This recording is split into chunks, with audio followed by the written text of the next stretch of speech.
can I just say that I'm loving everything about this city. It is my first time here, spending time, and I'm loving everything about it. Like, every day is a party in Miami. Like, every day. It doesn't matter where you go. I went to a church service the other day, and they didn't have a choir, they had a DJ. That was the dopest thing. I was like, do unto others. Jesus died for your sins. We're praying until 6 in the morning. I'm glad we prayed. And I don't know if it's just me, but I feel like everybody out here is excited about the midterms. You guys excited? Yeah? You can feel that energy.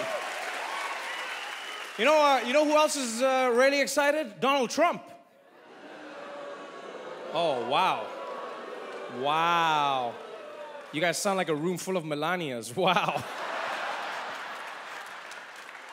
Well, anyway, just like you, President Trump knows that the midterms are only 7 days away. And so to motivate his voters, right, he's doing something really special. Well, it's the thing that he does best. He's scaring the shit out of his voters, right? Specifically by using brown people. Right? It's sort of like Halloween, but a racist Halloween, or as Megyn Kelly calls it, Halloween. And so every day, Trump's #1 focus has been the Caravan. Right? And I don't know if you've seen this, and if you don't know, the Caravan is basically a group of a few thousand people who are walking to the United States from impoverished and crime-ridden countries like Honduras and Guatemala, and they're walking to the US partly as a protest and partly to apply for asylum and a better life. And it's a tough journey. They've got no food, they've got no water, there's nowhere to bathe. It's basically like Burning Man, except the people aren't pretending to be poor. You know what I'm saying?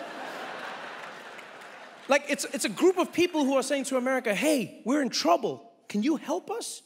And Trump has responded with this. The U.S. military said today it's sending more than 5,000 active duty troops to the Mexican border to deal with a caravan of Central Americans who intend to seek asylum here. Those 5,200 troops actually outnumbering the roughly 4,000 migrants making up that caravan and nearly equaling the number of U.S. personnel fighting ISIS in Iraq.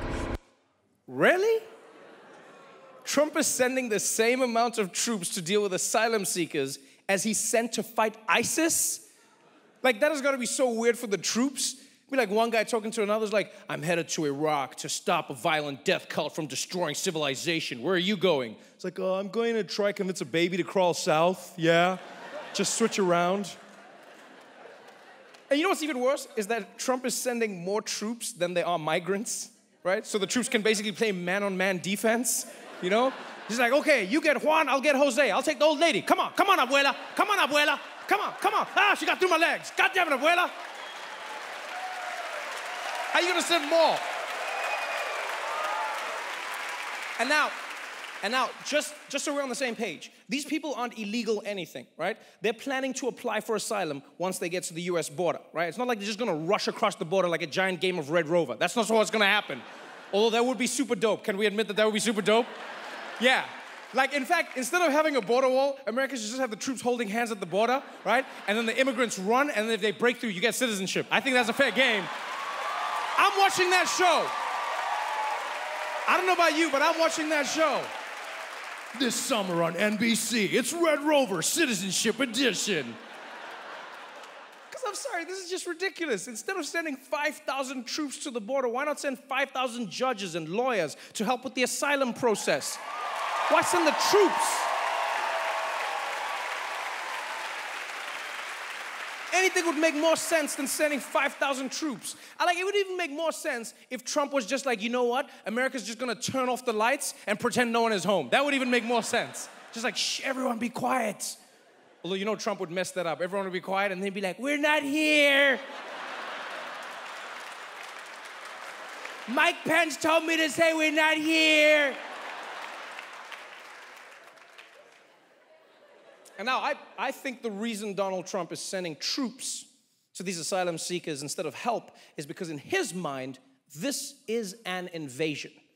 And when I say in his mind, what I mean is on Fox News, Thousands upon thousands of migrants literally marching to the U.S. in what would be a mass invasion in order to demand entry. This migrant caravan, it's not a caravan, it's an invasion. Here's a mob of humanity driving towards the U.S. southern border. This looks a lot like an invasion. It's an actual invasion. An invasion. Thousands and thousands of people on the bridge. When you looked at that bridge loaded up with people, that's called an invasion of our country. Really? An invasion? Get the fuck out of here, man. An invasion? Let me ask you this. What kind of invaders apply to come in and give the enemy 3 months warning? Yeah, what kind of invasion is that? Like, I missed the history class where Paul Revere was like, the British are coming! But not until like April, okay? King George just wanted me to tell you guys in advance because he knows you guys are like super busy, okay? And like, here's my problem. Here's my problem with all the fear-mongering. My big problem with the fear-mongering about this caravan is that Trump and his friends, they don't even seem to know what they're afraid of. And they're coming in with diseases such as smallpox and leprosy and TB that are going to affect our people in the United States. The overwhelming majority are young men in their 20s. They're strapping, they're strong. We got HIV, measles, pertussis, rubella, rabies, hepatitis A, influenza, TB, shingleosis, syphilis. When you look at that caravan and you look largely, very, big percentage of men, young, strong, a lot of bad people. That's right. These migrants are both super strong and riddled with disease. These are the strongest lepers I've ever seen. Just coming across the border. The jacked arms falling off in the streets. Make up your mind. And honestly, if I were the migrants, I would be worried about catching one of America's weird diseases. You seen the shit people have in this country? If I was a migrant, I'd be like, hey, man, I want a better life, but I don't know about America. I don't want to catch a gluten intolerance, man. You hear they have irritable bowel syndrome up there, man? I had a cousin who went there 2 months later. He had restless leg syndrome. You can't cure that shit. And now I know some of you right now are asking me, you're going, Trevor, why do you even bother with Fox News? You know who they are. They're always bringing xenophobia, they're bringing racism, and that's true, that is true. But here's the thing, I assume that some of them are good people. Because even though this network might seem like one giant caravan of dangerous extremists, I believe there are people in there who mean well. The migrants, according to Fox News reporting, are more than 2 months away, if any of them actually come here. But tomorrow is 1 week before the midterm election, which is what all of this is about. There is no invasion. No one's coming to get you. There's nothing at all to worry about. We're America, we can handle it. Now that's a guy who deserves asylum.